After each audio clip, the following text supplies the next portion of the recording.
desarrollar el criterio de entropía, que es el elemento fundamental de la segunda ley de la termodinámica. ¿Y qué utilidad tiene ese concepto? Ese concepto nos sirve para saber si un proceso se puede llevar a cabo o no se puede llevar a cabo bajo ciertas condiciones. Nos da la probabilidad de que un proceso se efectúe o no se efectúe. La segunda ley de la termodinámica tiene esa facultad y es aplicable a sistemas macroscópicos. Acuérdense, ¿eh? Desde el punto de vista termodinámica, los sistemas macroscópicos están considerando a la célula, ¿sale? Todos aquellos sistemas que tienen una cantidad numerosa de partículas, como es el caso de las células, se pueden someter a esta segunda ley de la termodinámica. Entonces, eso es lo que vamos a revisar en estos días. Para eso, pues necesitamos definir el concepto de procesos espontáneos y no espontáneos. Una vez que tengamos el concepto de esa definición, que ustedes ya la deben tener porque les pedí que lo trabajaran en sus cuestionarios, vamos a hablar de la máquina de Carnot, del ciclo de Carnot. Y ese ciclo de Carnot, muchachos, nos va a permitir definir un concepto importante, el concepto de eficiencia. Entonces, no nos vamos a perder en el camino, no nos vamos a extraviar, no vamos a estar en media clase y a decir, ¿y qué? ¿Para qué estamos viendo el ciclo de Carnot si yo soy aspirante a ser químico farmacéutico industrial? Vamos a ver el ciclo de Carnot porque a través de él vamos a definir el concepto de eficiencia y a través del concepto de eficiencia se llega al concepto de entropía. Eso es lo que por eso vamos a trabajar cómo funciona el ciclo de Carnot.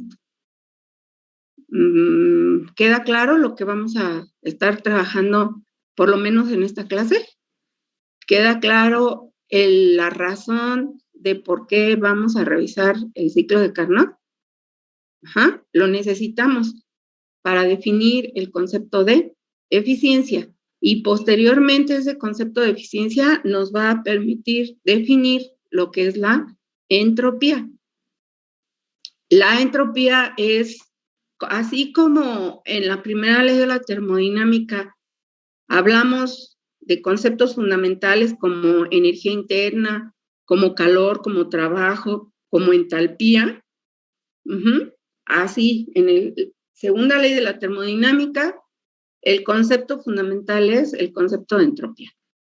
Muy bien. Entonces, a ver, jóvenes, ¿cómo podemos definir un proceso espontáneo y uno no espontáneo? Ernesto.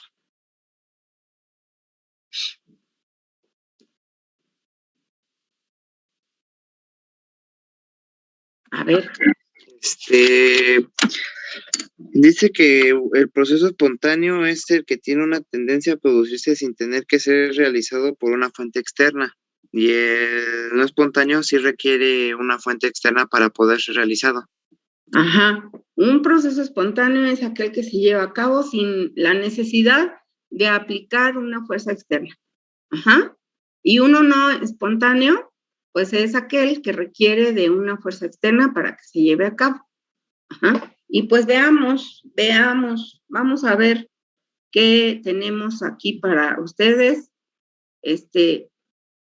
y cómo vamos avanzando en este conocimiento que no, de momento, muchachos, parecen cosas abstractas.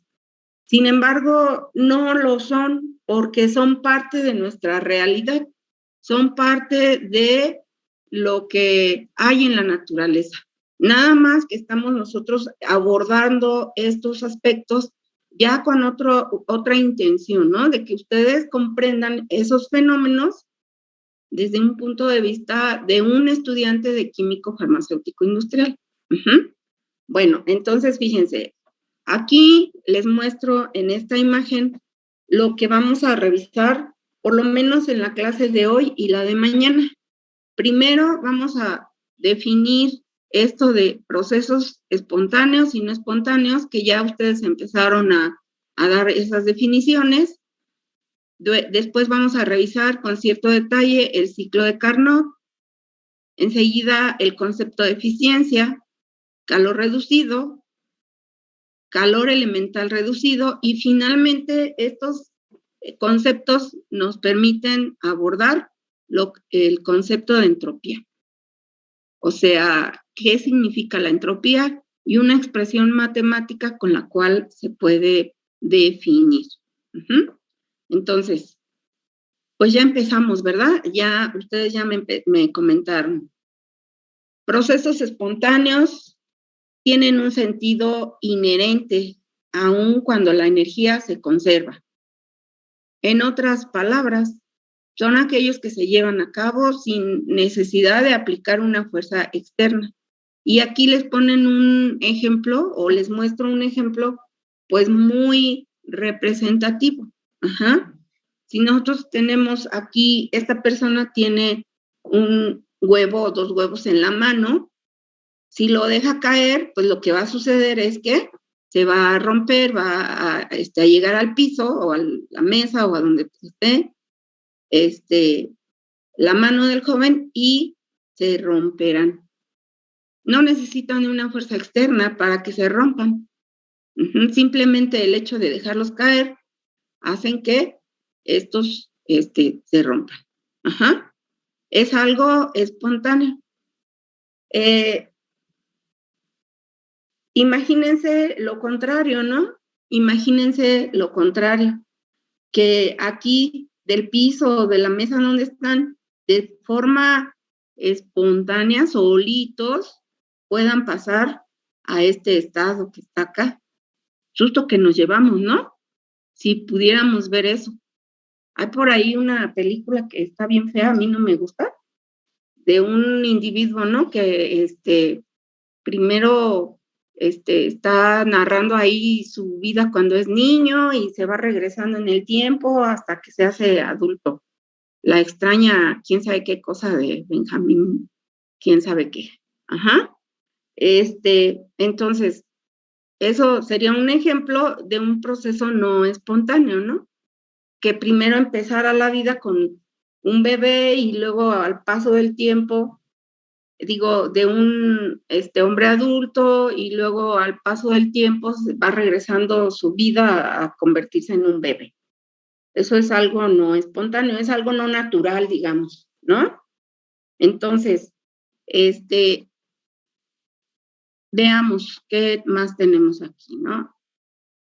Pues es lo que les comento, lo espontáneo, lo natural, lo que no necesita de una fuerza externa, es que nacemos, nos vamos desarrollando, nos hacemos adultos, llegamos a la vejez y bueno, finalmente uno se muere, ¿no? Eso es algo natural, es un proceso espontáneo.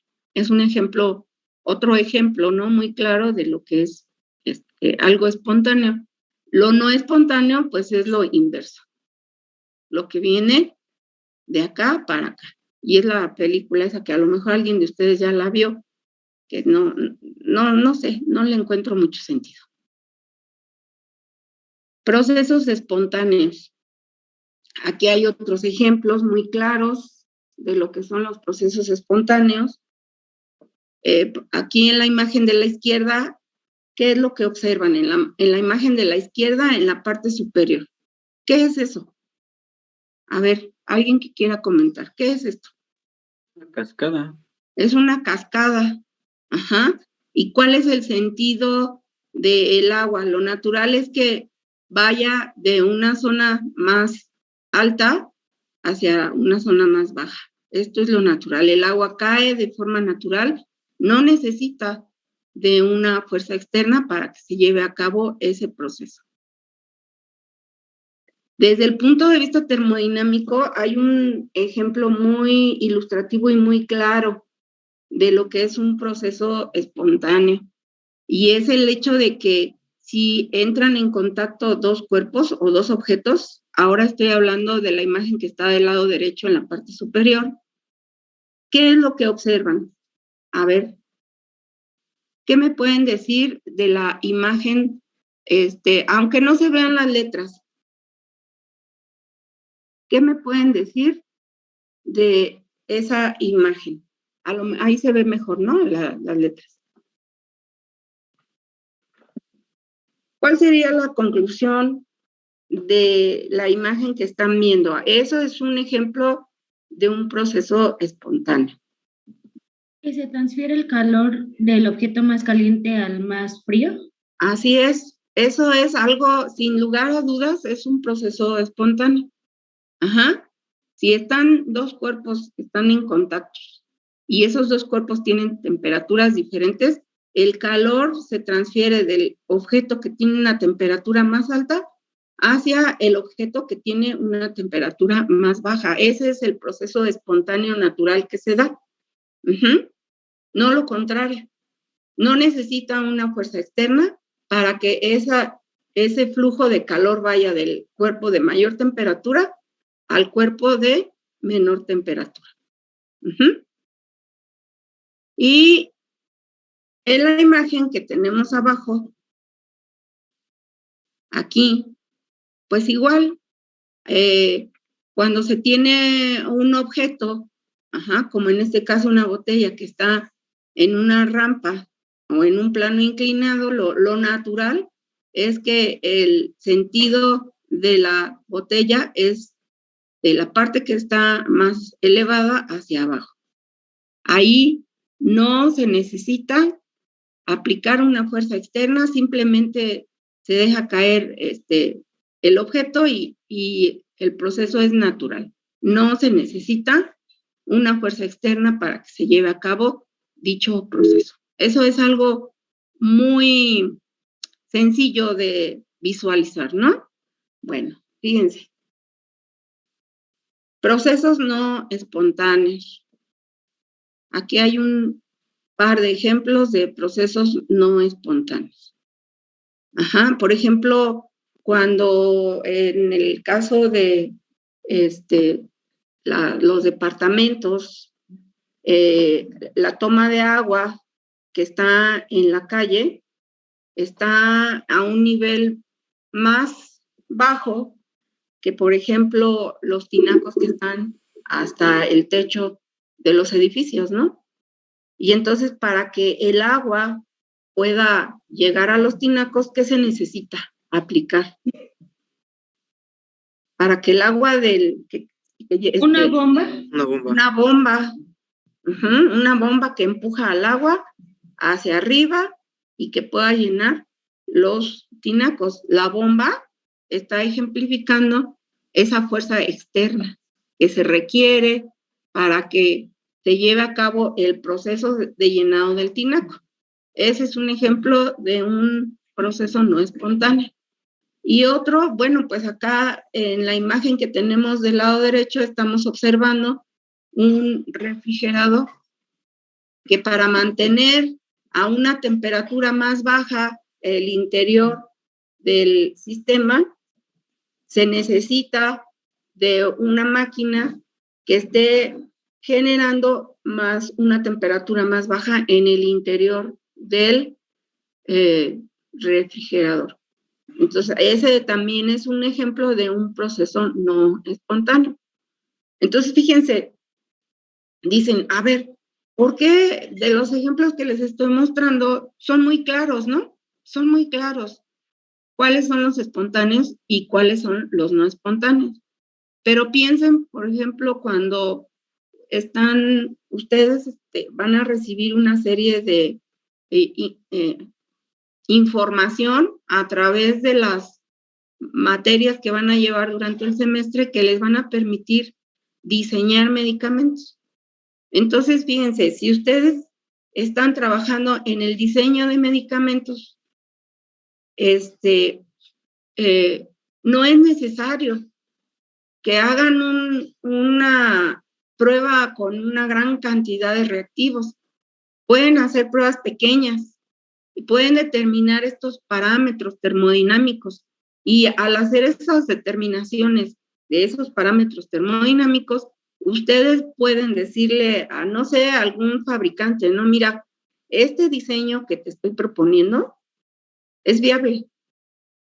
Ese fármaco que yo te estoy proponiendo que se puede hacer con estos elementos para resolver este problema, ya probamos nosotros que bajo las condiciones que se están proponiendo, ese fármaco se puede diseñar sin ningún problema. Entonces, con pocos experimentos y con cálculos termodinámicos, se puede predecir si algo que ustedes están proponiendo es viable. Y ahí es donde entra esta parte del segundo principio de la termodinámica, ¿no? Entre otras cosas. Ajá, porque les digo, los ejemplos que yo les estoy dando son muy claros.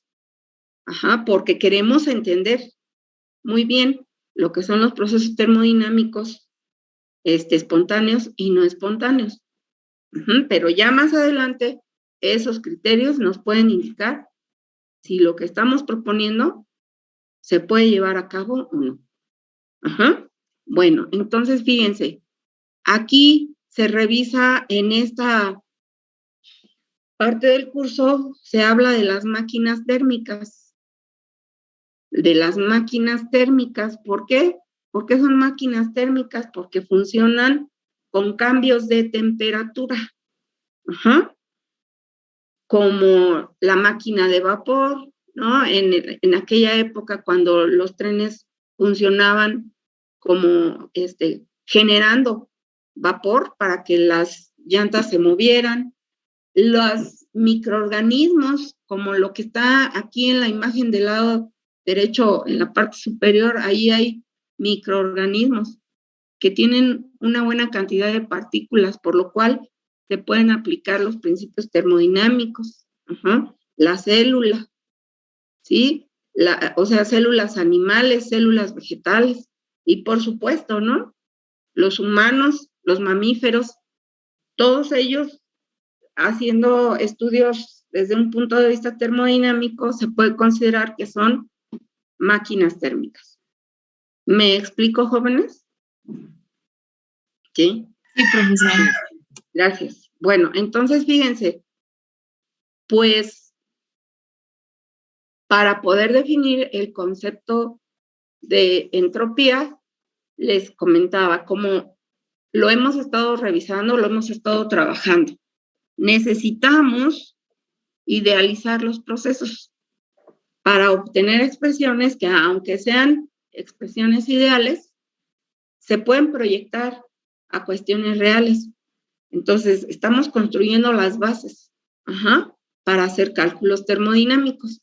Por lo tanto, la máquina ideal, la máquina térmica ideal que diseñó un investigador y es la base del funcionamiento de las máquinas de vapor, de los refrigeradores, de todas las máquinas térmicas que existan, es la máquina o la que funciona bajo el ciclo de Carnot.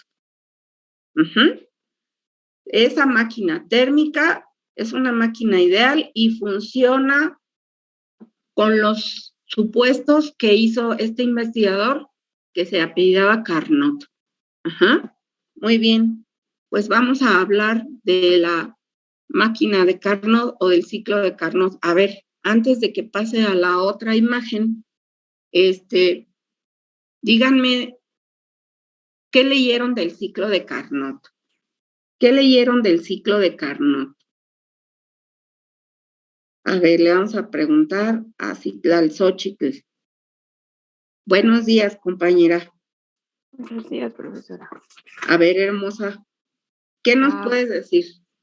Bueno, yo leí que la máquina de Carnot, bueno, también conocido como el ciclo de Carnot, es una máquina térmica que se encarga de convertir el calor en trabajo mecánico.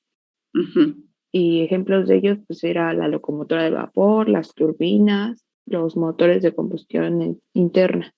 Ujú. Ok. A ver, Juan Pablo, ¿qué más nos puedes comentar acerca de la máquina de Carnot?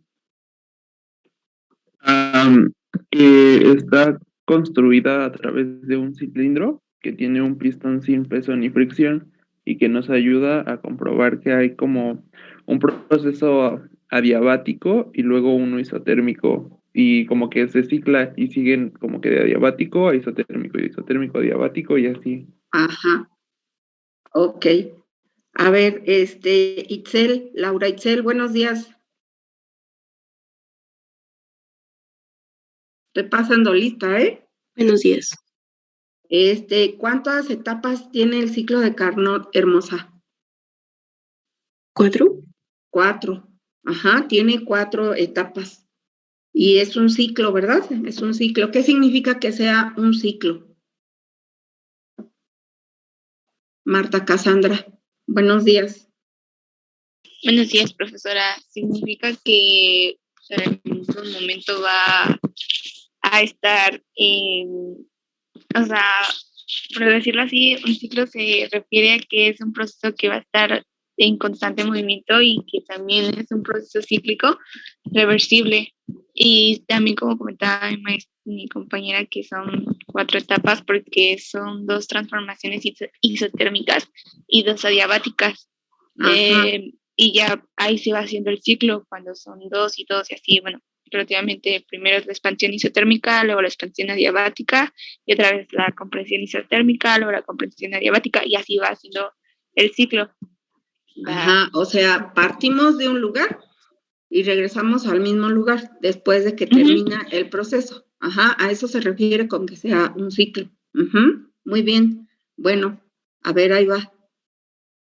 Pero todavía no. Bueno, vamos a ver. Ahí está. El ciclo de Carnot, entonces, sus consideraciones. Está formado por 4 etapas reversibles. Y cuando digo reversibles, estamos hablando desde un punto de vista termodinámico. ¿Qué significa que cada una de esas etapas sea reversible? Le vamos a preguntar a Sergio Adrián. Buenos días, Sergio Adrián. Buenos días. ¿Qué significa que cada etapa sea reversible desde el punto de vista termodinámico?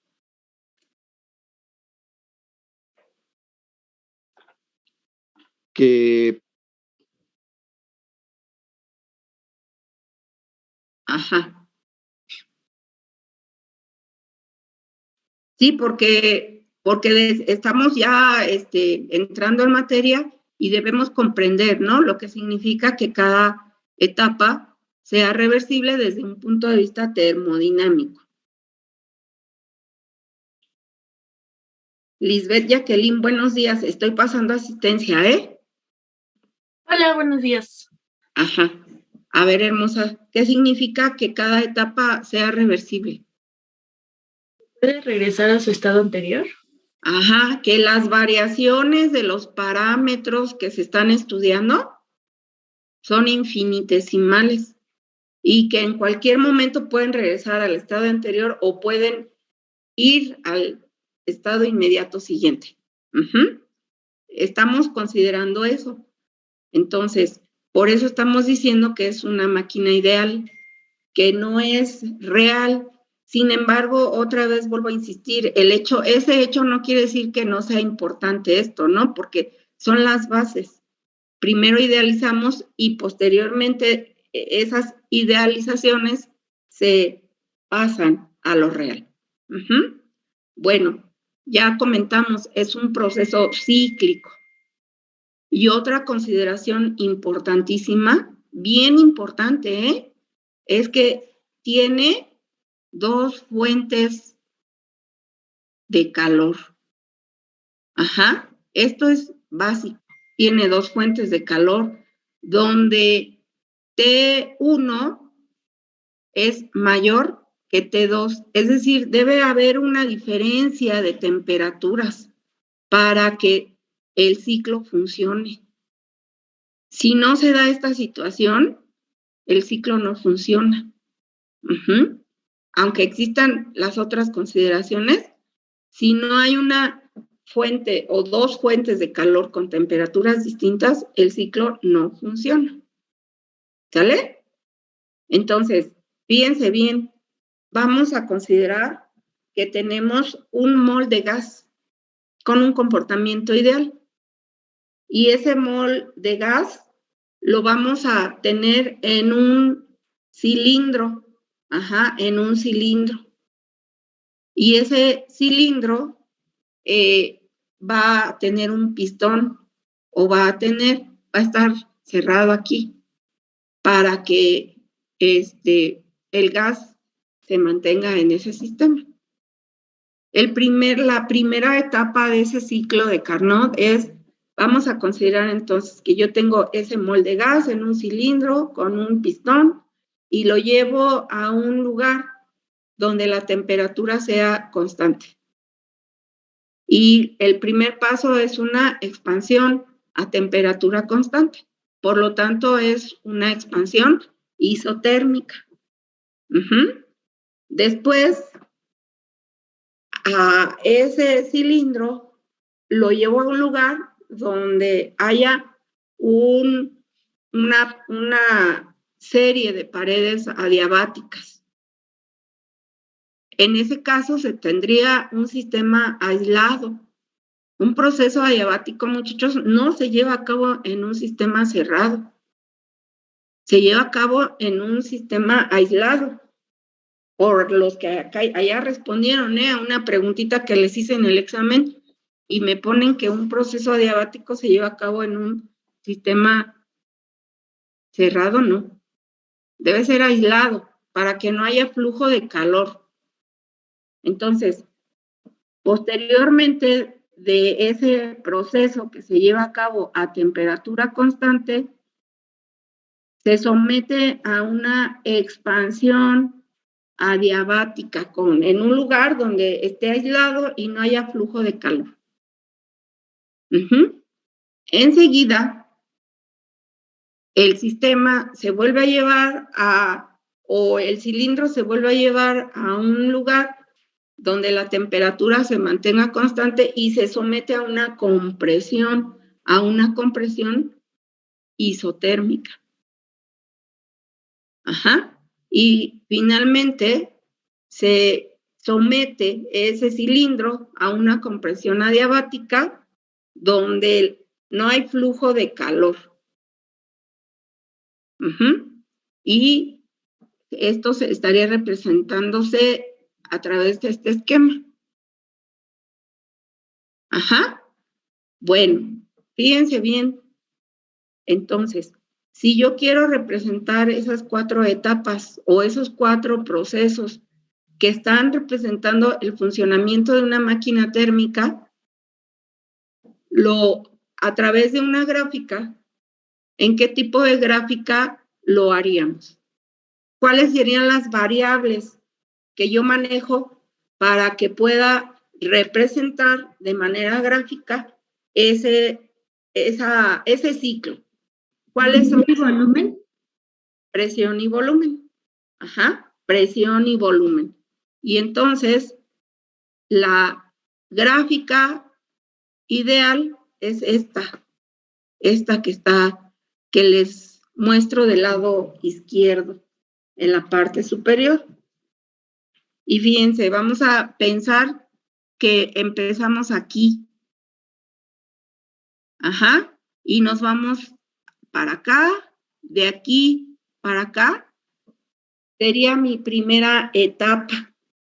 Y vamos a representar eso con ecuaciones que nosotros ya conocemos, porque el objetivo del trabajo que estamos realizando es, voy a hacer la pregunta, a ver, estamos analizando el ciclo de Carnot para definir ¿Qué concepto? Saraí, Rebeca, buenos días. No lo copien, ahorita lo... Buenos días, maestra. ¿Es para definir la entropía? Es para definir primero otro concepto, un concepto previo. ¿El concepto de qué? De eficiencia. De eficiencia. Ajá. Para definir un concepto previo, que es el concepto de eficiencia. ¿Sale? Entonces vamos a hacer un pequeño desglose de este ciclo de Carnot. Y nos vamos, fíjense. La primera etapa, que es esta, 1, vamos a tener nuestra condición inicial aquí en el punto A, lo vamos a considerar como presión 1, volumen 1, temperatura 1. Es decir, vamos a tener ese gas ideal en un recipiente que, al cual lo vamos a someter a una expansión isotérmica. Por lo tanto, vamos a llegar al punto B, donde el punto B va a ser mi estado final de la etapa 1 y ese punto B va a ser una condición de presión 2, volumen 2 y una temperatura 1, porque el proceso es isotérmico. Ajá. Ok. Y entonces aquí viene, fíjense, vamos a aplicar la primera ley de la termodinámica a ese cambio que estamos analizando. Por lo que vamos a hacer el análisis correspondiente en el sentido de cuánto vale delta E en un proceso isotérmico, compañeros, eso ustedes ya lo saben. ¿Cuánto vale delta E? Menos W. A ver, acabamos de hacer el primer examen, ¿eh? Vale cero, porque es un proceso isotérmico, una expansión isotérmica. Por lo tanto, el delta E es igual a 0. Acuérdense, ¿eh? Y eso me indica que Q en la etapa 1 va a ser igual a ¿qué? No vean lo demás, ¿eh? Ahorita nos vamos a centrar en ese espacio que estoy escribiendo. Lo demás ahorita lo vamos a desglosar. Q va a ser igual a Q1, porque es de la etapa 1, va a ser igual a ¿qué?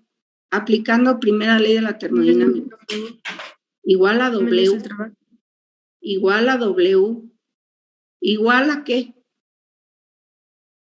¿A qué es igual el trabajo en un proceso reversible isotérmico? A P por delta B. A la presión por la diferencia. A ver, es un proceso reversible, ¿eh? NRT por el logaritmo de... Ajá, muy bien. Volumen 1 sobre volumen 2. No, volumen 2 sobre volumen 1. Así es. Nada más que recuerden, ¿eh? Es un mol de gas, entonces podemos afirmar W es igual a RT, logaritmo natural de volumen 2 entre volumen ¿qué? 1. Volumen 1. ¿Qué temperatura es? ¿Es cualquier temperatura? Pregunto. No es constante la temperatura. Sí, pero ¿qué temperatura es? Aquí está, ¿no? T1, aquí. ¿Sí? Y estamos aplicando primera ley de la termodinámica. Bueno, vámonos con la etapa 2. A ver si puedo hacer más grande esto. Ahí está. Etapa 2. La etapa 2 va del punto B. Estoy ubicándome en el diagrama, ¿eh? Observen el diagrama. La etapa 2 la vamos a representar aquí. Y va del punto B. ¿A qué punto? Al C. Al C, muy bien. ¿Qué tipo de proceso es? Adiabático.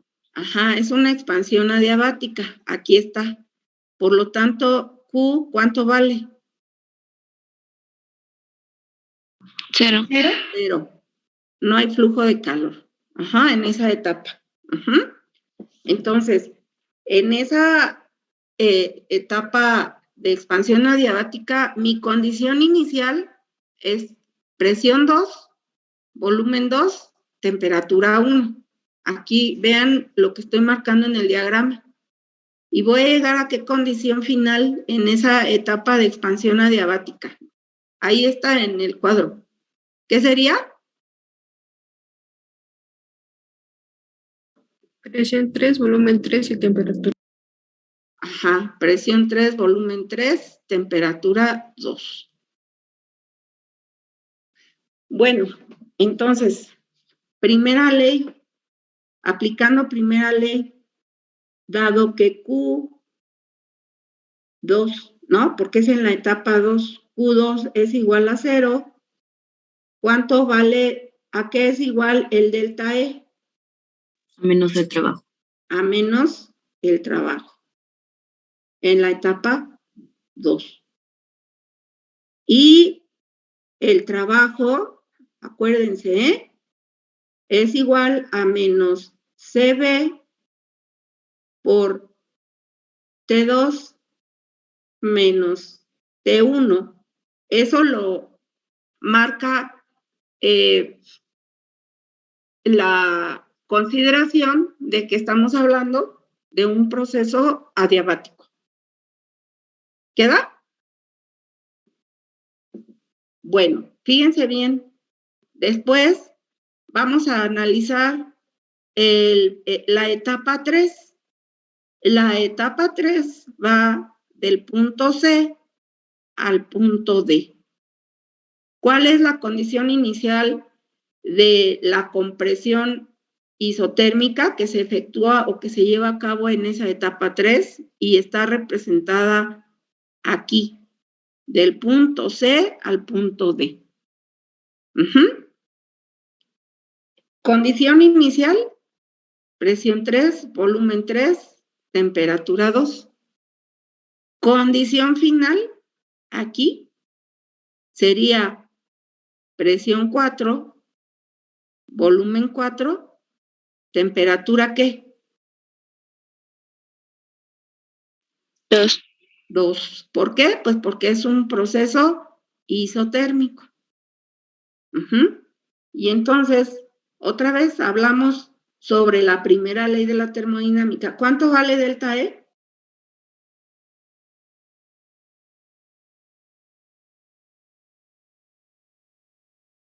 Cero. 0. Ajá. Aquí es, nada más vamos a hacer unas precisiones, ¿eh? Es W2 aquí, por favorcito.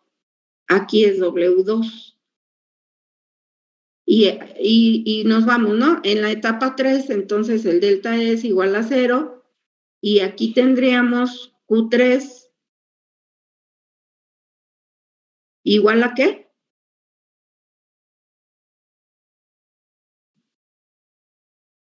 W3. Ajá, trabajo 3.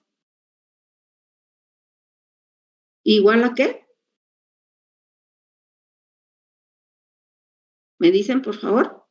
R por T2 logaritmo de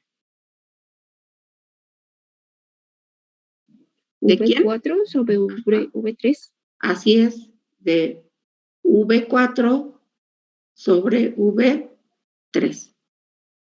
¿Sale? Muy bien. Y nos vamos con la última etapa, que va del punto D al punto A, que corresponde a una ¿qué? ¿Corresponde a una qué? Compresión adiabática. Compresión adiabática, donde Q es igual a 0. Y entonces vamos a establecer que Q4, ¿cuánto vale? 0. 0. Por lo tanto, delta E es igual a menos W, W4. Y W va a ser igual a menos CB, que multiplica ¿a quién? T2 menos T1. A ver. Sería T1 menos T2. Sería T1 menos T2, ¿no? O sea, acá vean en el diagrama, sería aquí T1 menos T2. Muy bien. Bueno, fíjense, entonces, aquí en el cuadrito que está del lado izquierdo, en el cuadrito café, o anaranjado, no sé de qué color es, el trabajo del ciclo, perdón, la variación de energía interna en el ciclo es igual a 0, porque partimos de un punto y al final del ciclo llegamos al mismo punto. Entonces, el delta E del ciclo es igual a 0. El calor del ciclo va a ser igual a Q1 más Q3, porque es donde hay intercambio de calor en los procesos isotérmicos. Y el trabajo del ciclo, pues va a ser el trabajo que se efectúa en las 4 etapas. El trabajo 1, más el trabajo 2, más el trabajo 3, más el trabajo 4. ¿Vamos bien?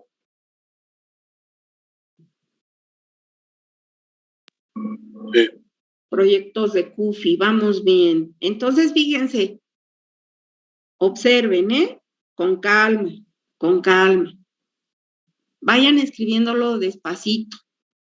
El trabajo del ciclo en la etapa 1,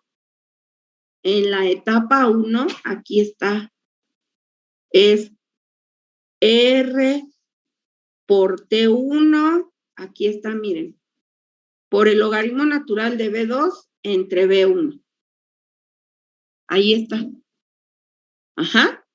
El trabajo en la etapa 2, o sea, en esta, aquí está.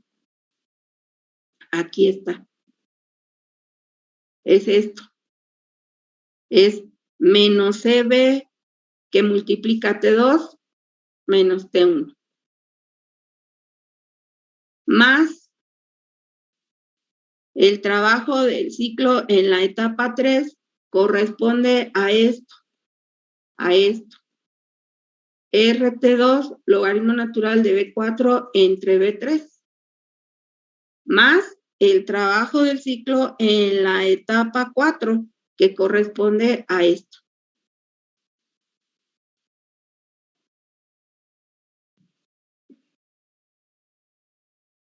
No vamos a perdernos en el camino. ¿Por qué estamos haciendo este análisis? Porque queremos definir lo que es la eficiencia. Y la eficiencia nos va a permitir posteriormente definir el concepto de entropía.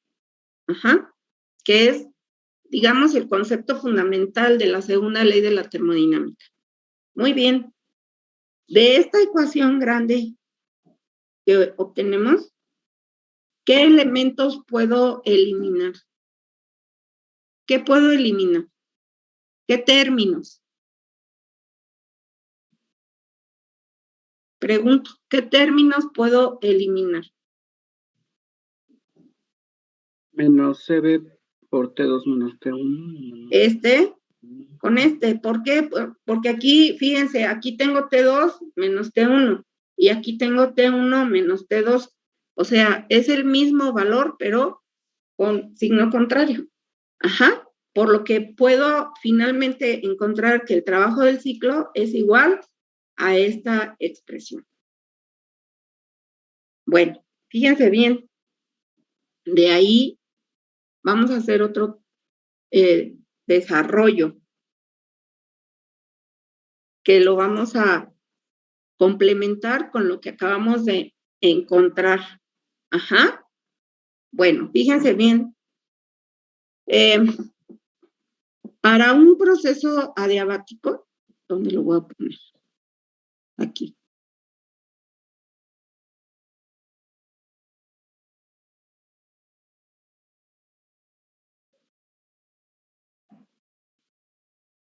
Vamos a reducir un poco más esta expresión. Para un proceso adiabático, T por B a la gamma menos 1 inicial Espérenme tantito, por favor. Espérenme un segundito, por favor.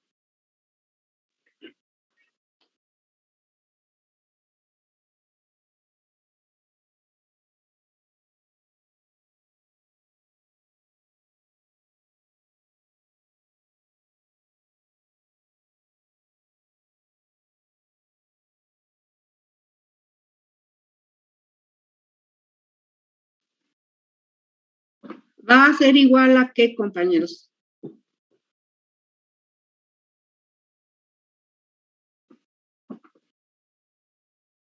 Para la relación temperatura B1 a la gamma menos 1 inicial, ¿esto sería igual a qué?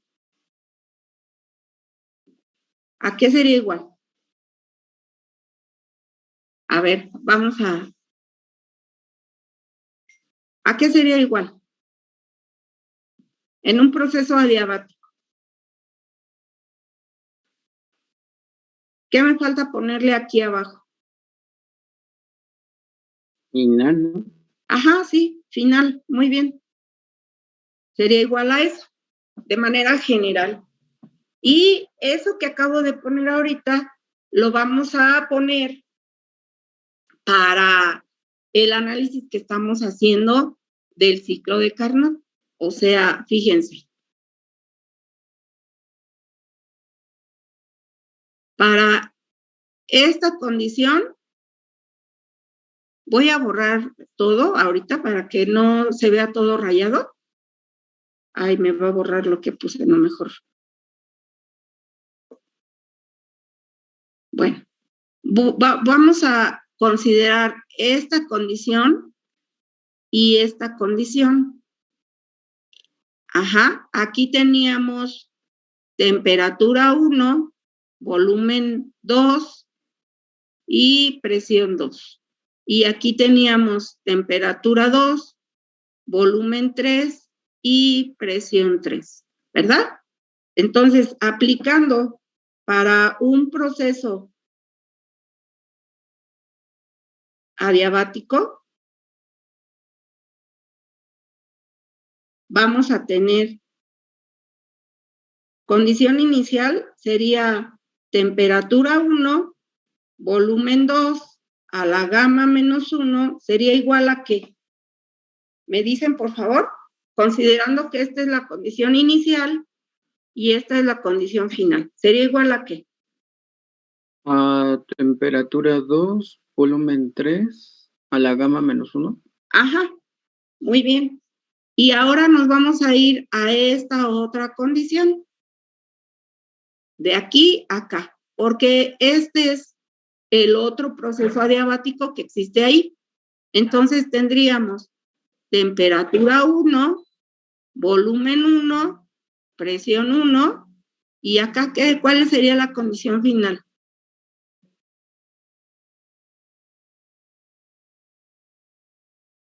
¿Me dicen? Sería temperatura 2, volumen 4,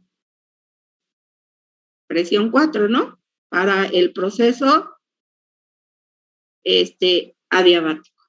Ajá. Entonces, aplicando eso, fíjense, tendríamos otra vez aquí, tendríamos temperatura 1, volumen 1, a la gamma menos 1, igual a ¿qué?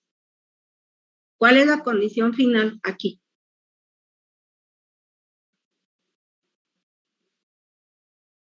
¿Cuál es la condición final de aquí para acá? Temperatura 2, volumen 4 a la gamma menos 1. A la gamma menos 1. Estoy tomando en cuenta estas condiciones adiabáticas, muchachos, porque esta expresión, la vamos a reducir hasta la condición final. Por eso estoy haciendo esa consideración. Entonces, fíjense, avanzando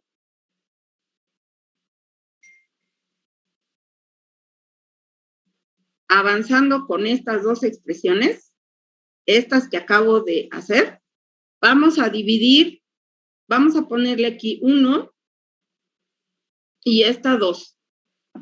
Vamos a dividir 1 entre 2. Dividiendo 1 entre 2. Y entonces me va a quedar lo siguiente. T1 por B2 a la gamma menos 1 igual a T2 por B3 a la gamma menos 1 entre T1 por B1 a la gamma menos 1 entre T2 por B4 a la gamma menos 1. Y de aquí podemos reducir varias cosas o eliminar. Para empezar, esto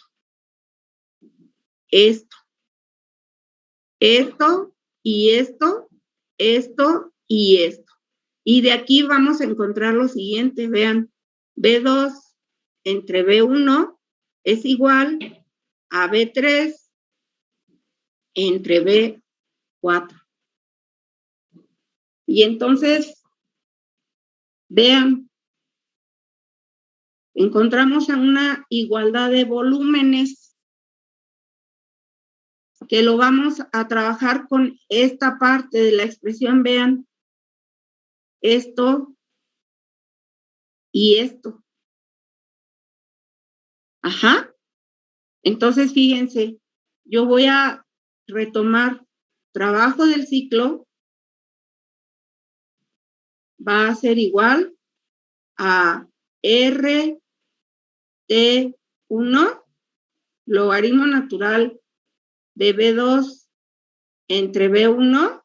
Fíjense lo que voy a hacer, observen.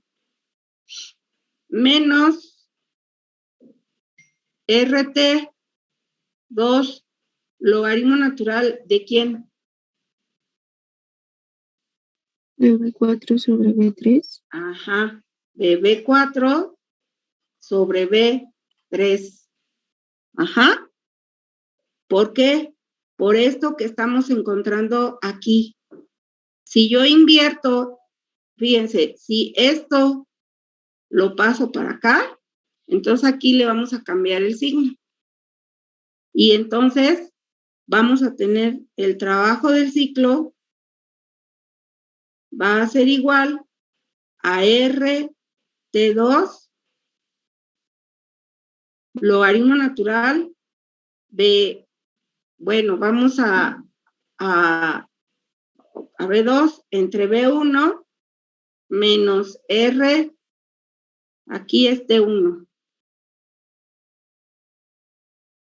RT1, RT2, logaritmo natural de B4 entre B3. Ajá. Y eso me permite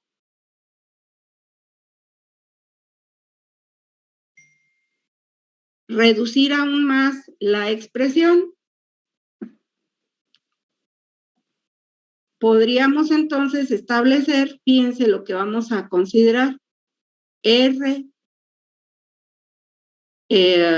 logaritmo natural de B2 entre B1, aquí lo voy a poner así, B2 entre B1 sería igual a B4 entre B3, porque lo paso para acá y cambio el signo aquí.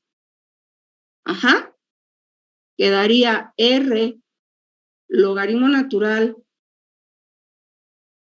aquí R, T1, logaritmo natural de B2 menos B1 es menos R, T2, logaritmo natural de B2 entre B1, por lo que hice acá, por todas las consideraciones que hice aquí, quedaría trabajo del ciclo igual a R, logaritmo natural de B2 entre B1, que multiplica a T1 menos T2. Factoricé de aquí, factoricé este término. Y entonces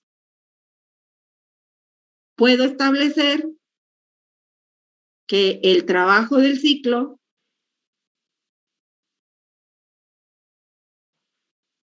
finalmente me queda así. R, logaritmo natural de B2 entre B1, que multiplica a T1 menos T2. Ajá.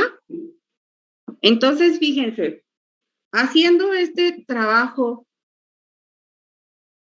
que les estoy mostrando aquí, primero encontramos el trabajo del ciclo.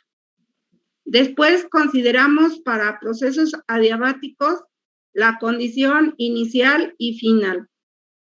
Reducimos y encontramos que B2 entre B1 es igual a B3 entre B4. Invirtiendo signos aquí, podemos establecer que B4 entre B3 es igual a B2 entre B1. Sustituimos. Bueno, aquí lo repetí, creo. Sustituimos. Factorizamos. Y el trabajo del ciclo se resume a esta expresión. Y de ahí podemos definir el concepto de eficiencia. Esto es eficiencia.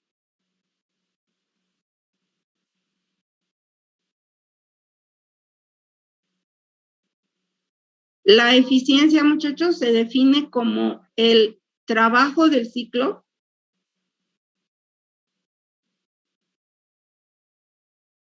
aquí le voy a quitar esto porque es un signo de igual, entre Q1.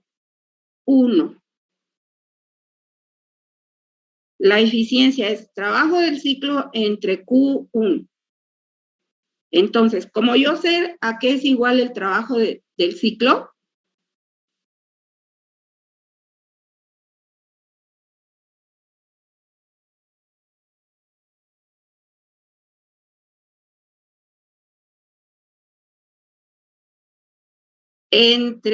ahorita voy a poner bien este signo. Esto es igual, ¿no? ¿A qué es igual Q1, muchachos? Vamos a ver a qué es igual Q1. Ay, pues ya lo borré. ¿A qué es igual Q1? A ver, díganme ahí en su nota. ¿A qué es igual Q1?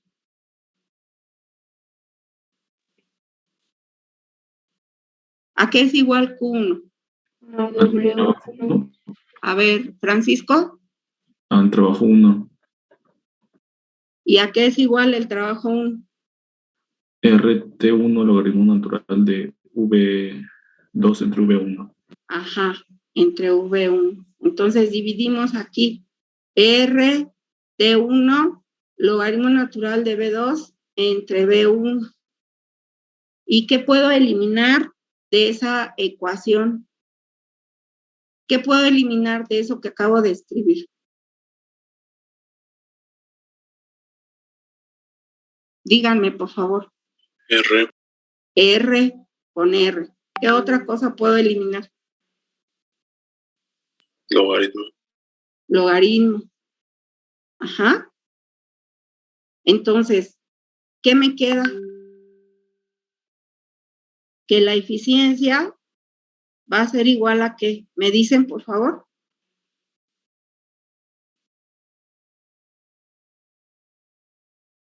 T1 menos T2 sobre T1. Sobre T1. Eso es la eficiencia. Esto es la eficiencia. ¿Y cómo podemos definir a la eficiencia? Fíjense, esto también lo podemos expresar en función de calor. ¿Cómo quedaría si expresamos la eficiencia en función del calor?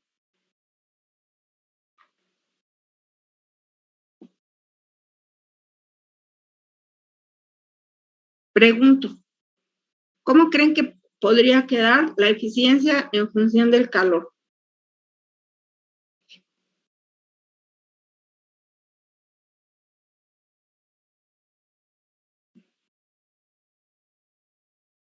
A ver.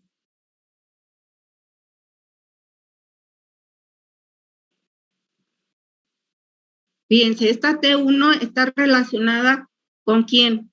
¿Con Q1 o con Q2? Q1. Con Q1.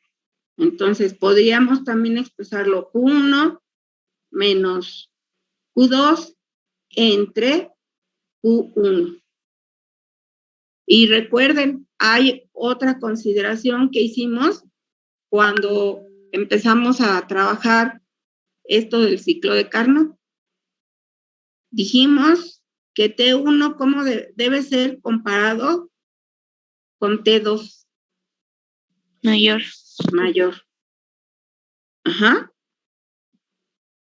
Ok, a ver, tomando entonces como base esto que acabo de escribir, esta definición, esta pues la vamos a tener ahí en cuenta, porque ahorita la vamos a usar. Pregunto, ¿qué valores puede tener la eficiencia? ¿Cuál puede ser el valor máximo y el valor mínimo de la eficiencia?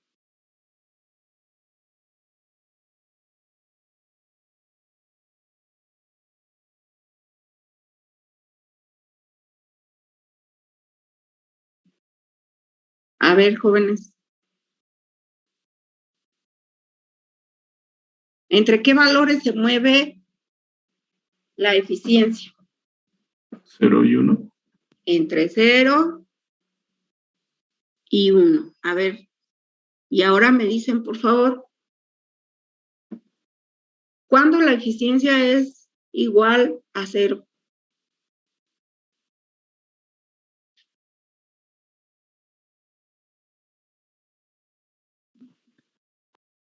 Pregunto.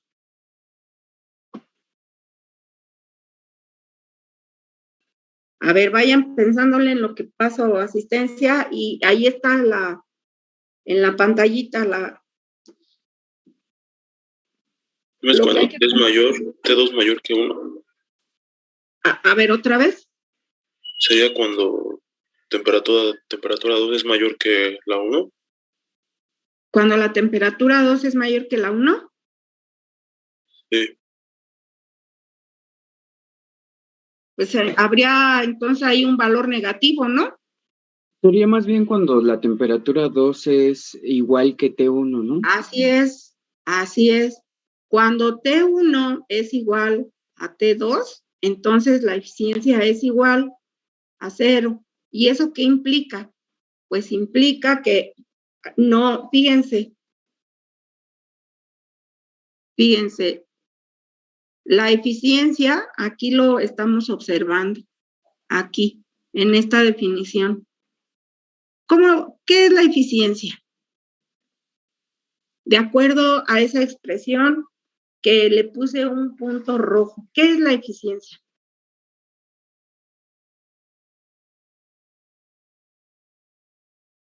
¿Cómo lo podríamos definir? A ver, voy a pasar asistencia para que vayan pensando, ¿cómo podemos definir? Andrea Gutiérrez, buenos días. Buenos días, maestra. Noé, buenos días. Buenos días, maestra. Tenoch, buenos días. Buenos días.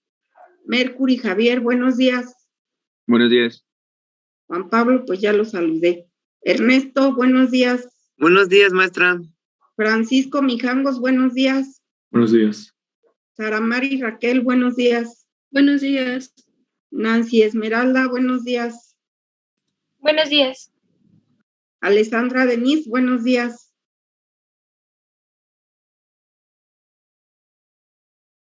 Aquí estoy, maestra. Buenos días. Niña, ya te estoy poniendo falta. Es que no le puedo picar al... Ay, no sé qué le pasa a mi computadora, maestra. Ni la cámara ni el micrófono. Mejor ya nos vemos allá en la escuela, ¿no? Así nos evitamos los problemas de estarle moviendo ahí al que se nos va el internet y que quién sabe qué. Aurea Alicia, buenos días. Buenos días. Aishané, buenos días. Buenos días. Acitlal Xochitl, ya la saludé. Rodrigo Fabián, buenos días. Buenos días, profesora. Marco Daniel, buenos días.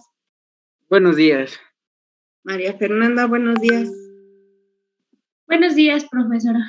Eduardo Samuel, buenos días. Profesora.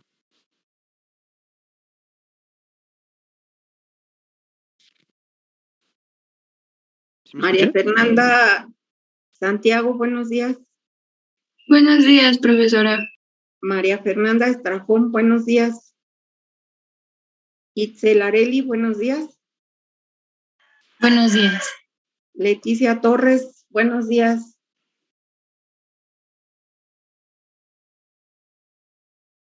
Vanessa Vargas, buenos días. Buenos días, profesora. Paola Vidal, buenos días. Buenos días. Jennifer, ya la saludé. Y Jason, buenos días. Buenos días, profesora. Bueno, a ver, entonces, ¿cómo ¿Profesora? podríamos definir a la eficiencia? ¿Profesora? Eduardo Samuel, buenos días. ¿Sí me escuché ahorita? Sí, ahorita sí, hace rato ya te había puesto ahí una falta. Ok, muy bien. A ver, jóvenes, ¿cómo podemos definir a la eficiencia? Podría ser como la relación entre la energía que nosotros deseamos obtener y la energía consumida. Ajá, es el trabajo que realiza la máquina, por eso dice trabajo del ciclo, ¿verdad? Entre el calor que se suministra a esa máquina. Por eso, muchachos, se pone esta condición, que T1 sea mayor que T2, porque la fuente de mayor temperatura es la que va a proporcionar el calor para que la máquina funcione. Uh-huh. Entonces, es el trabajo que se logra obtener, el trabajo que realiza la máquina con el calor que se suministra de la fuente de mayor temperatura. Entonces, tomando como base eso,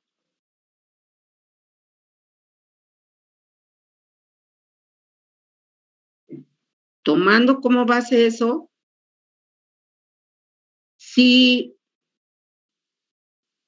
la temperatura es la misma, si no hay dos fuentes de calor, entonces,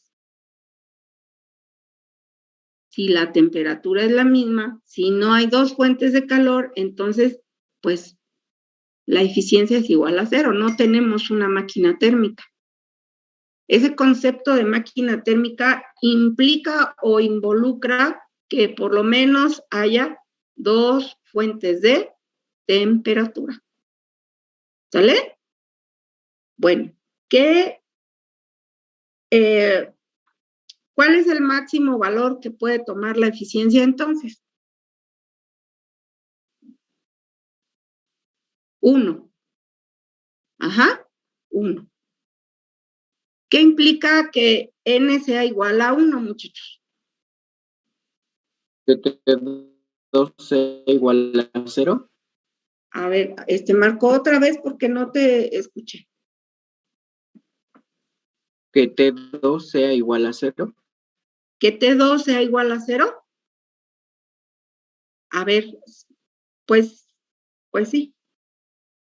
Pero entonces, fíjense, que entre más grande sea la diferencia entre T1 y T2, entre más grande sea la diferencia entre T1 y T2, el valor de la eficiencia es muy probable que sea igual a 1. Que haya una diferencia muy grande de temperaturas entre T1 y T2. Ajá. Entonces, si T1 es igual a T2, no hay trabajo, no hay eficiencia, no hay máquina térmica para acabar pronto.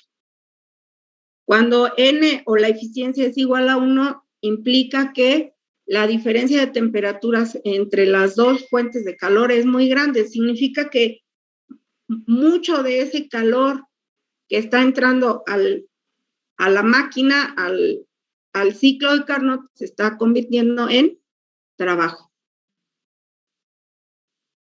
¿Me explico? Fíjense, ¿qué máquina térmica creen que sea la más eficiente que hay? El cuerpo. Los seres vivos. Los seres vivos. ¿Sí? Tienen una eficiencia, son las máquinas, aunque se oye bien feo, ¿no? Son los sistemas más eficientes que existen. No los que ha construido el hombre, sino los seres vivos. Son los que mejor aprovechan su calor para realizar trabajo. Entonces, por eso cuando una persona se muere, pues ya, esa máquina ya no funciona, ¿no? Ya no hay eficiencia. Las células, muchachos, tienen valores de eficiencia más o menos, no más, arriba del 60%. Ajá. Entonces ahí hay, pues todo un campo de trabajo, ¿no? Para ver quién diseña una máquina térmica que supere el funcionamiento de los seres vivos, de las células principalmente, ¿no? De las células. ¿Me explico, compañeros? ¿Sí? ¿Vamos bien? Sí. Entonces, por eso es necesario que hagamos un pequeño desglose, ¿no? De esto del ciclo de Carnot para que veamos de dónde sale esta ecuación. Sí están viendo, ¿verdad? ¿Dónde estoy poniendo el punto rojo? ¿Y de dónde sale esta ecuación? Del análisis que se hace del funcionamiento del ciclo de Carnot. Bueno, fíjense, entonces, queda claro lo que implica que la eficiencia sea igual a 1. ¿Queda claro lo que implica que la eficiencia sea igual a 0? Si tenemos un sistema donde la eficiencia es igual a 0, no hay una máquina térmica. Para que se tenga una máquina térmica, se deben tener dos fuentes de temperatura por lo menos, donde T1 sea mayor que T2. Hay unas máquinas que les llaman de refrigeración y pues son la base de los refrigeradores que se usan en las casas. Ajá. Pero esas son máquinas de refrigeración y analizan todo esto. Igual, la base de su funcionamiento es el ciclo de Carnot, pero de forma invertida. Pero la base es esto, ¿eh? Y a nosotros eso no es sujeto de estudio de nosotros, porque nosotros no somos ingenieros. No vamos a estudiar para ingenieros. ¿Vamos bien? ¿Sí? Ok. Maestra. Vamos entonces, fíjense, a precisar un poquito. Entonces, tomando como base, voy a borrar esto, para poder utilizar lo que ya tengo escrito ahí. Tomando como base estas dos ecuaciones que dejé aquí, podemos igualarlas. Podemos establecer que T1 menos T2 entre T1 es igual a Q1 menos Q2 entre Q1. Y de aquí podemos desglosar un poquito más esto. T1 entre T1 menos T2 entre T1 va a ser igual a ¿qué? ¿Me pueden decir, por favor? Q1 menos T2. Q1. Q1 sobre Q1 menos Q2 sobre Q1. Ajá. Y entonces, esto, fíjense, todo esto se puede eliminar. Todo eso que puse ahí y finalmente obtendríamos esta ecuación. Obtendríamos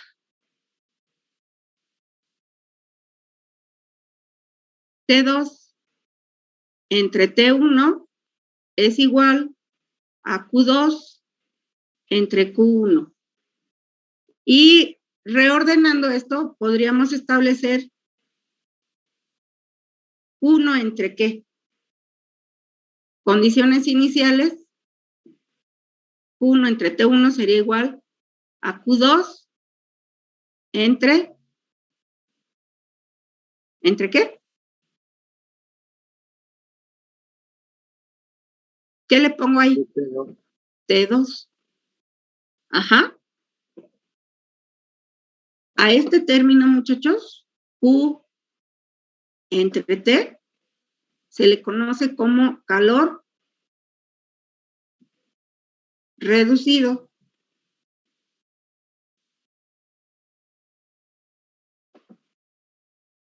Y es el preámbulo o es el antecedente de la definición de entropía. Ajá.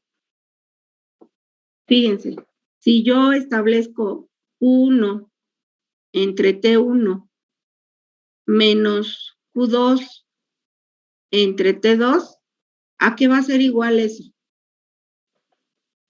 ¿A qué sería igual eso?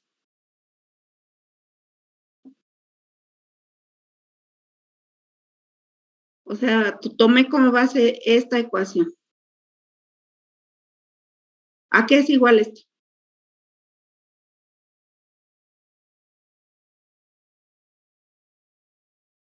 O sea, esta parte de la igualdad, los estados finales los pasé al lado izquierdo, ¿no? Restando. ¿Eso a qué será igual?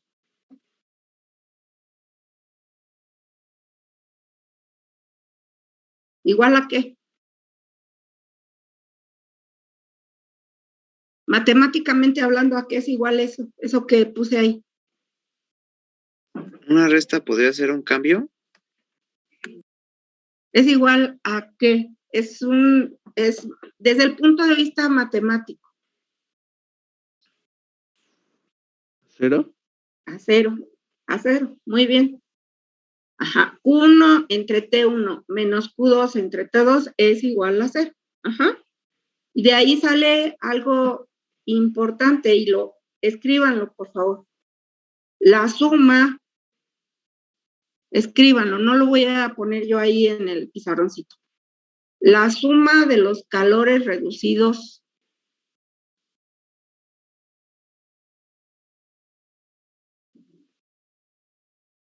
en un proceso cíclico.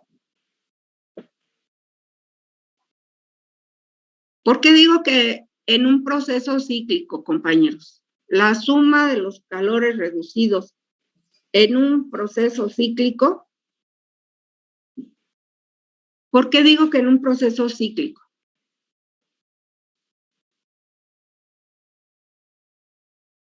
¿De dónde viene todo esto? ¿De dónde viene esto que acabo de escribir? ¿De hacer el análisis de qué? ¿Del ciclo de Barnott? ¿Del ciclo de quién? Carnot. De Carnot. Carnot, dije. Barnott. Perdón, maestra. Ya voy a ver la película de Batman, ¿no? ¿Qué? Ay, muchachos. ¿Ven? Estaría muy bien estar en clase presencial y verlos. Ay, compañeros, ahora sí me hizo la mañana, ¿eh? Del ciclo. Ay, ay, ay. Del ciclo de Carnot, compañeritos, del ciclo de Carnot. Ay, muchachos, mejor vámonos a ver la película de Batman. Ay, jóvenes. ¿Ven cómo sí hace falta interaccionar de forma presencial? De veras que sí. A ver, la suma de los calores reducidos de un proceso cíclico, porque estamos revisando el ciclo de Carnot, y el ciclo de Carnot es un proceso cíclico, ¿verdad? Ajá. La suma de los calores reducidos en un proceso cíclico es igual a ¿qué? ¿Es igual a qué? Cero. A cero. A cero. Ajá. Y de ahí, fíjense, dQ entre T, la derivada de las variaciones de Q con respecto a T, se le llama calor elemental reducido. Ajá. Calor elemental reducido.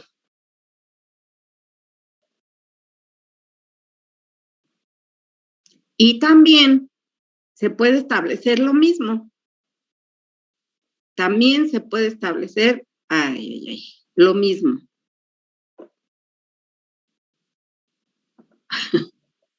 Ay, muchachos.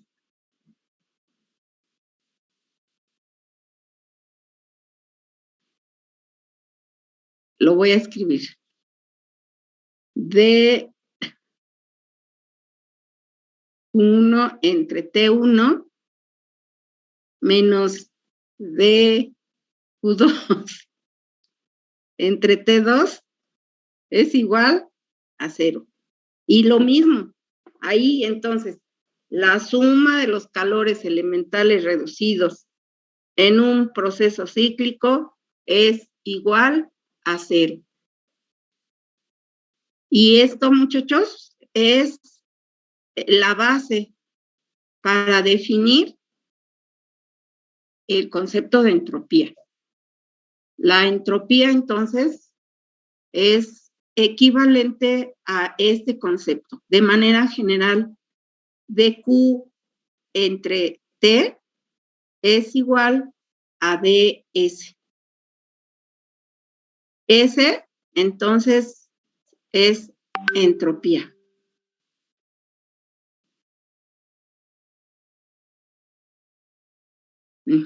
S es entropía. Y bueno, esta es la notación matemática. Ajá. Fíjense, si yo integro esto de Q entre T de 1 a 2, va a ser equivalente a ds de 1 a 2. Y esto,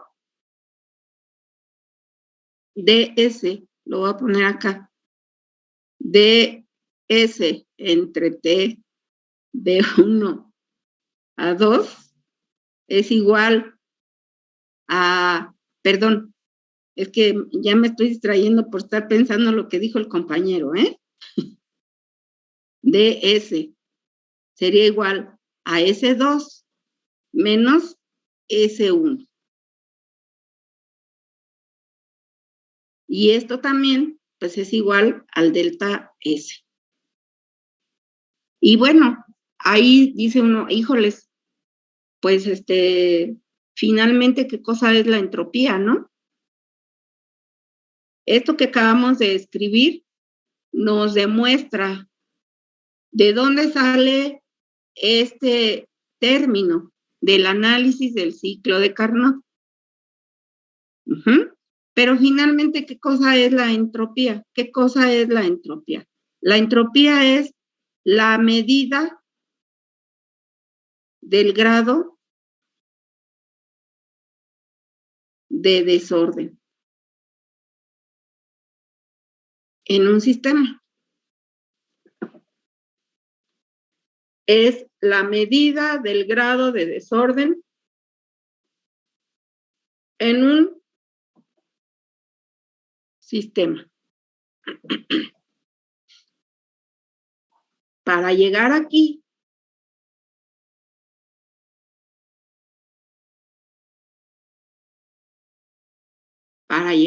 muchachos,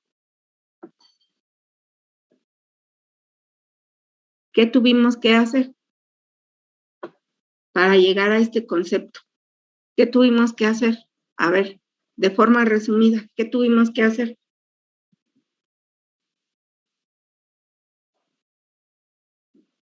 Pregunto, ¿qué hicimos ahorita todo este rato que estamos trabajando? ¿Qué hicimos? Jason, ¿qué hicimos?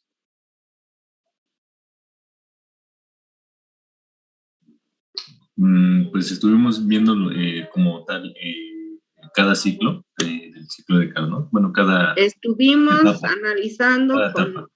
detalle cada etapa del ciclo de Carnot. Hasta llegar al trabajo del ciclo.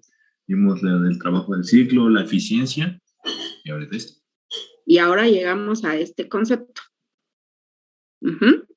Entonces, fíjense, la entropía también es una función de estado. La entropía cumple con las características de una función de estado. La integral cíclica de la entropía, ¿a qué será igual? La integral cíclica de la entropía, ¿a qué es igual? Como cualquier función de estado, ¿a qué es igual? 0. A 0. Es decir, si mi sistema tiene un valor de entropía, paso a un estado 2 y regreso aquí, pues la integral cíclica va a ser igual a 0. De ahí, otra característica de una función de estado es que su valor no depende de la trayectoria que siga el proceso, como cualquier función de estado. Otra característica de la entropía, como cualquier función de estado, es que se pueden calcular cambios. Y eso es lo más importante, muchachos. Porque esos cambios me van a dar un signo. Y el signo es el que me indica si el proceso que se está analizando es factible que se lleve a cabo o no, si es viable o no. ¿Sí? O sea, yo puedo tener estas posibilidades al calcular el delta S. ¿Qué otra posibilidad quedaría ahí por poner? Puede ser un valor positivo, un valor negativo, el cambio, ¿y qué otra posibilidad podría ser?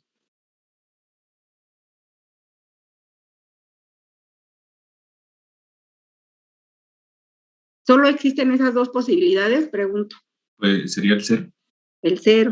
El 0. Y cada uno de estos aspectos nos indica algo.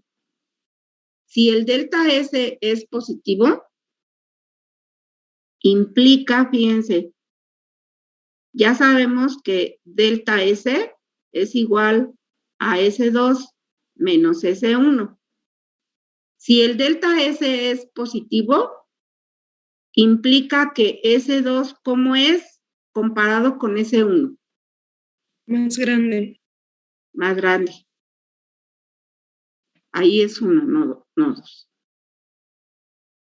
1. Ajá. Quiere decir que al final del proceso la entropía aumentó. Y eso me indica que el proceso es espontáneo.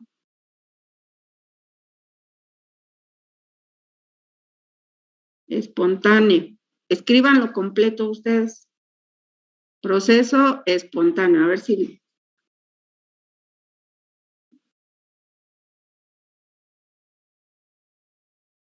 Ajá. Y bueno, analizando, ¿por qué? Pues porque fíjense, lo natural, digamos que lo natural es que cuando se realiza un proceso, aumente el grado de desorden. Les voy a poner un ejemplo, o se los voy a poner aquí aquí está. Miren.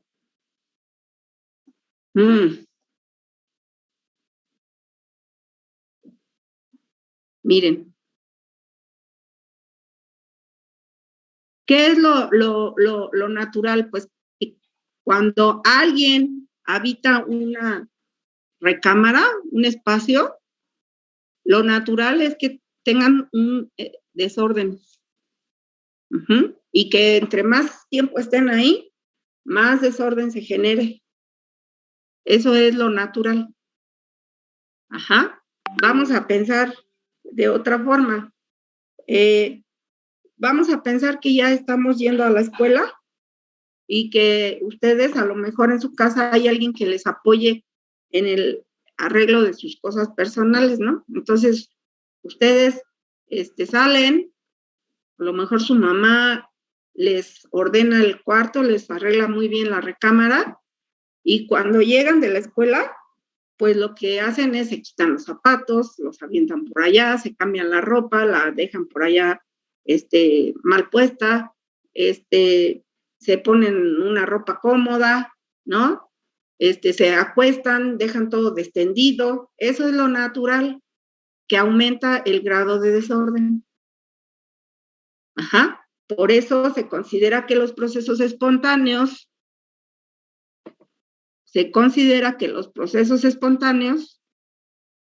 cuando se llevan a cabo, cuando se desarrollan, aumentan el grado de desorden. Por eso se considera que S2 es mayor que S1 en un proceso espontáneo.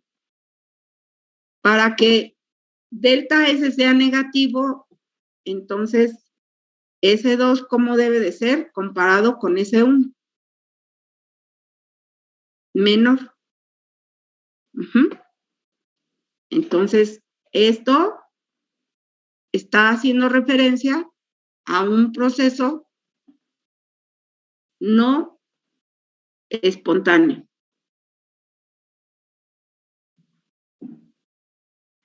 Ajá. Un proceso no espontáneo. ¿Y qué sucede cuando delta S es igual a 0, compañeros? ¿Qué sucede? ¿Cómo es S2 comparado con S1? Igual. Igual. Igual. O sea, que en ese caso el sistema está en equilibrio. Y le ponen ahí, sistema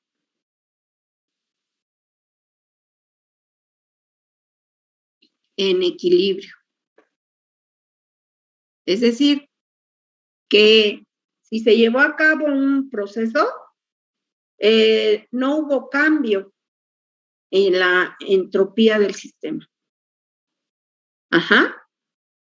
Eso implica un delta S igual a 0. Entonces, fíjense bien lo que estoy comentando, ¿no? La entropía, el delta S, es un criterio de permisibilidad. ¿Qué significa esta palabra, muchachos? ¿A qué le suena esta palabra? Permisibilidad.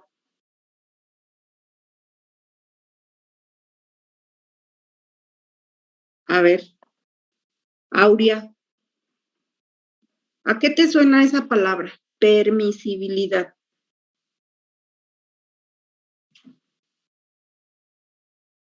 ¿Ya me dejó en visto o ahí está y no me quiere contestar? Aquí soy profesora. Ajá. A ver, Aurea, ¿qué te suena esa palabra?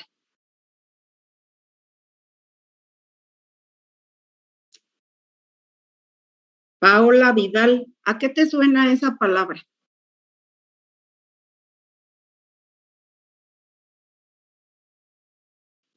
¿Dar permiso? Ajá, algo permitido, ¿no? O de permiso, ¿sí? Es un criterio de si es permitido o no es permitido el proceso. Ajá, entonces, fíjense, si el delta S es positivo, quiere decir que el proceso es muy probable que se lleve a cabo, que es un proceso espontáneo. Si el delta S es negativo, es muy probable que ese proceso no se lleve a cabo. Si el delta S es igual a 0, lo que está indicando es que el sistema está en equilibrio, que si hubo un proceso ahí, la entropía se mantuvo estable, constante. ¿Me explico? Entonces, esto es muy importante. La entropía es un concepto que deriva de la segunda ley de la termodinámica y es un concepto que nos indica si algún proceso que estemos analizando, que estemos estudiando, que estemos proponiendo, es viable o no es viable, de acuerdo a el delta S, el cambio de entropía. ¿Me explico? Sí o sí, jóvenes. Y luego nos vamos a ver la película de Batman, ¿eh? Ay, muchachos, son tremendos ustedes, ¿eh? Son tremendos. Bueno, a ver, entonces, finalmente, la entropía, muchachos, las unidades de la entropía, dado que se define como dQ en procesos reversibles entre T, vamos a tener que la entropía, sus unidades son calorías sobre mol Kelvin. Ajá, esas son sus unidades. Calorías sobre mol Kelvin. Y esto también se conoce como unidades entrópicas. Unidades entrópicas. Esas son las unidades de la entropía.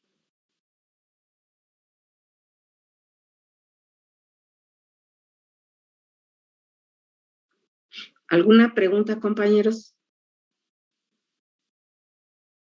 No, profesor. Bueno, a ver, entonces, ¿quién quiere hacer un resumen rápido, pero así rápido, de lo que revisamos en la clase de hoy? Yo creo que Saramar y Raquel nos puede hacer un resumen rápido de lo que vimos en la clase de hoy.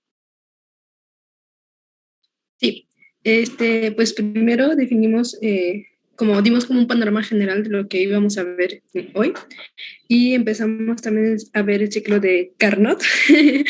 De Carnot, ¿verdad? Sí. ¿Cuándo nos vamos a ver Batman, muchachos?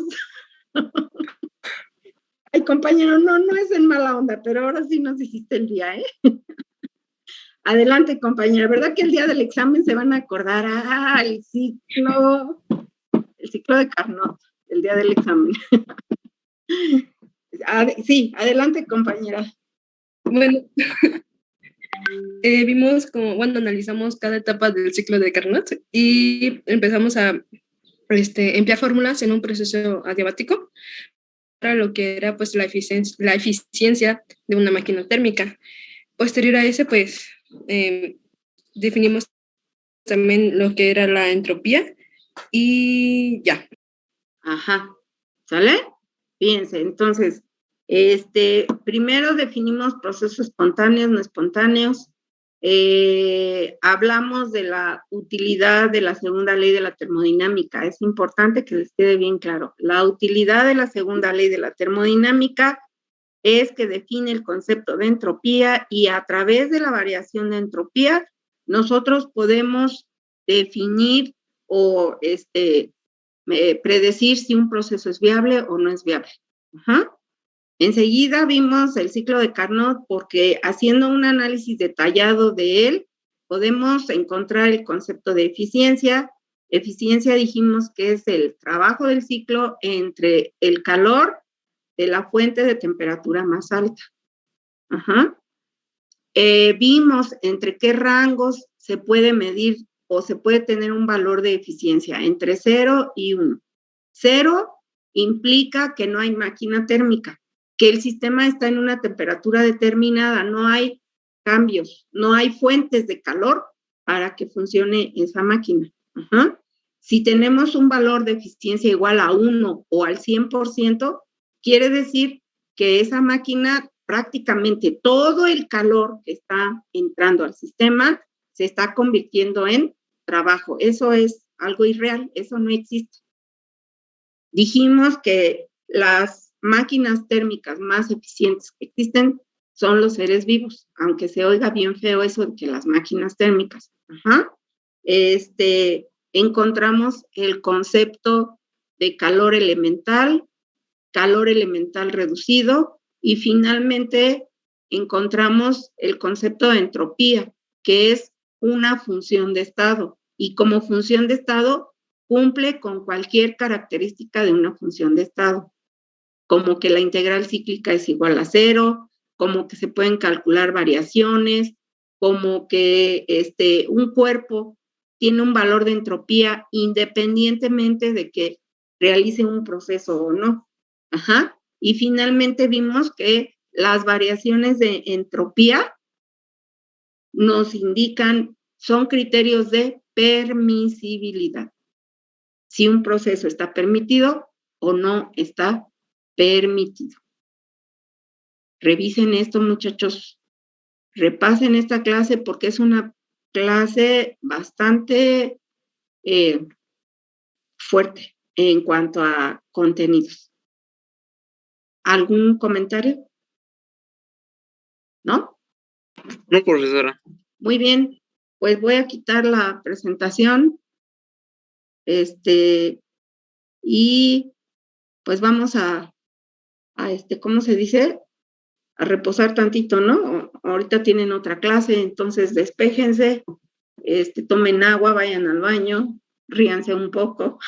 No sé, o sea, perdí la noción de quién fue el que dijo esto, pero compañera, muchas gracias, ¿eh? Nos hiciste el día porque esta es una clase bastante pesada y eso que dijiste nos relajó bastante. Bueno, al menos a mí. Bueno, muchachos, pues muchas gracias. Cuiden, miren, ahí la compañera puso un corazoncito, ¿verdad que sí? Cuídense mucho. Nos vemos mañana. Gracias por su atención. Esfuércense, muchachos. Están luchando por su futuro y vale la pena. ¿Sale? Cuídense mucho. Gracias, profesora. Cuídense. Nos vemos, jóvenes. Gracias, hasta luego. Hasta luego.